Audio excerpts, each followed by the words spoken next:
Join me as I relive the scariest true Halloween horror story that happened to me. Can I handle sharing it all? It was a Halloween night that I'll never forget, and it still sends shivers down my spine to this day. Something so intense and inexplicable happened to me that it's hard to put into words, but I'll try to take you through it. It was a crisp autumn evening, and I had decided to visit my grandparents' old house on the outskirts of town. The house had been vacant for years, and I was curious to explore it, especially since it was said to have a rich history dating back to the 19th century. As I exited my car, the sun was setting, casting an eerie orange glow over the entire scene. The house loomed before me, its tall windows like empty eyes staring back. I felt a shiver run down my spine, but I brushed it off as mere nerves. I had always been drawn to the supernatural and the unknown, and this seemed like the perfect opportunity to delve into it.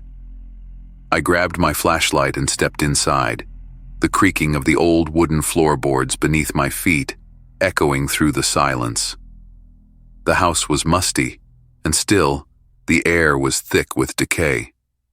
I began to explore, my flashlight casting flickering shadows on the walls as I made my way from room to room. Then, I stumbled upon a door that seemed out of place, a door that looked newer than the rest of the house.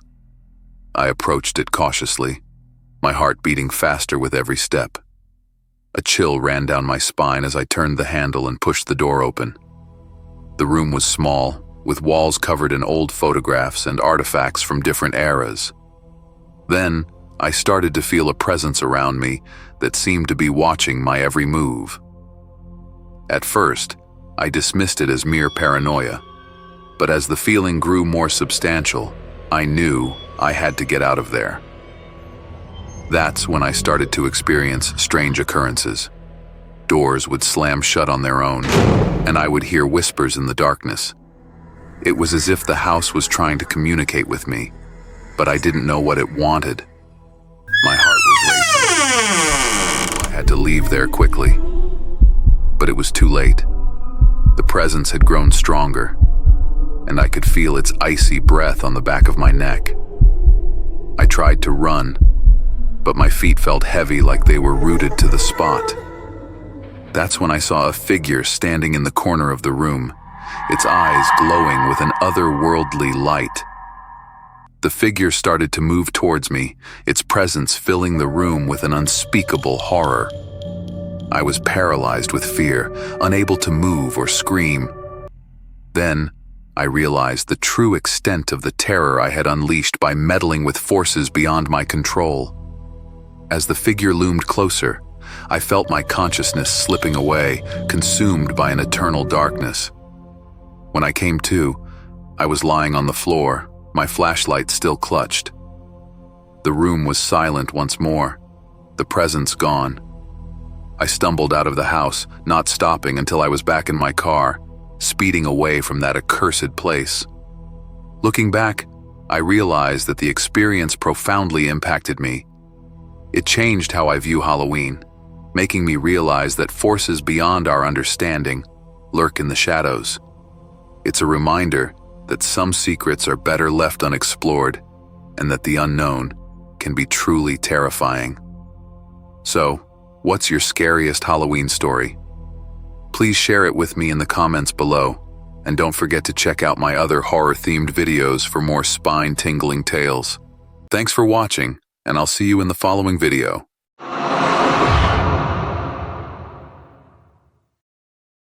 It was Halloween night, and the whole town felt like it was holding its breath.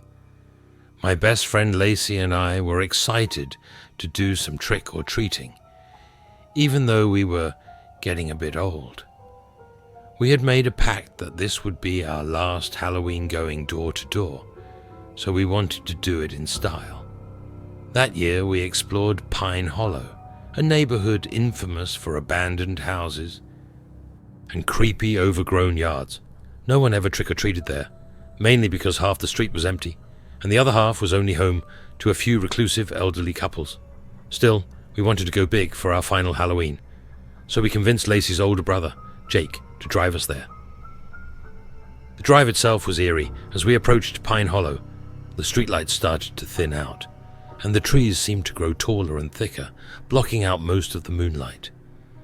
When we finally arrived, Jake said he'd wait in the car if we wanted to leave quickly. Lacey and I shared a grin, adjusted our costumes, and started our journey down the street. There were only a few houses with lights on, so we knew our candy haul wouldn't be great, but the atmosphere drew us in.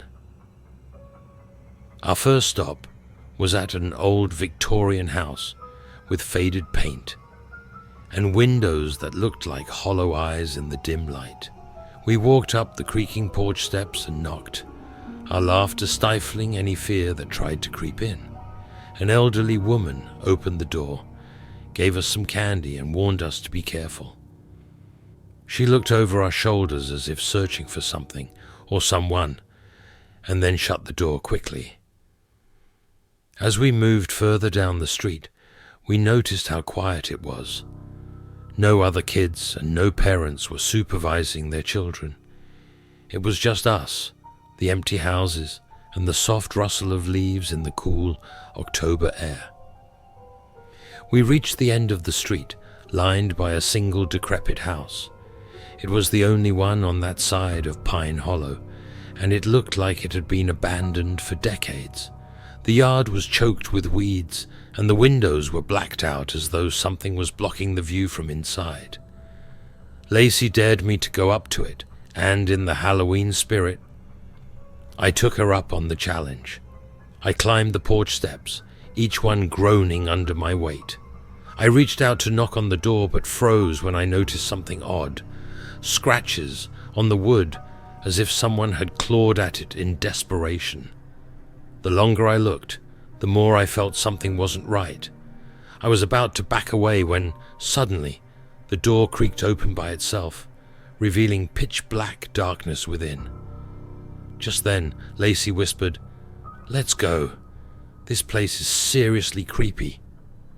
I agreed and started to turn around, but just as I stepped off the porch, I heard a soft, eerie voice inside the house.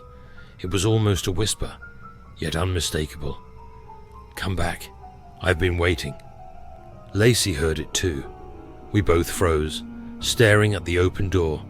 Then, just as quickly as it had opened, the door slammed shut, making us jump. Neither of us said a word. We just turned and sprinted back toward Jake's car. As we ran, I glanced back and saw a figure standing on the porch, watching us. The figure's face was pale, almost white, with hollow black eyes that seemed to pierce right through me. When we reached the car, we told Jake to drive, not caring if he thought we were scared little kids. He laughed it off, but the look in our eyes must have told him something was wrong, because he floored it out of there. We tried to forget about that night, chalking it up to a Halloween prank, or maybe our imaginations running wild. But a few weeks later, walking home alone, I noticed something in my yard. At first I thought it was just a Halloween decoration that someone had left behind, but as I got closer, I saw what it was. A single white mask, the same color as the face I'd seen that night on Pine Hollow. I looked around, feeling the hairs on my arms rise, but the street was empty, and no one was there. I turned and ran inside, locking the doors behind me. I've never been back to Pine Hollow, and every Halloween since I stay far away from that place,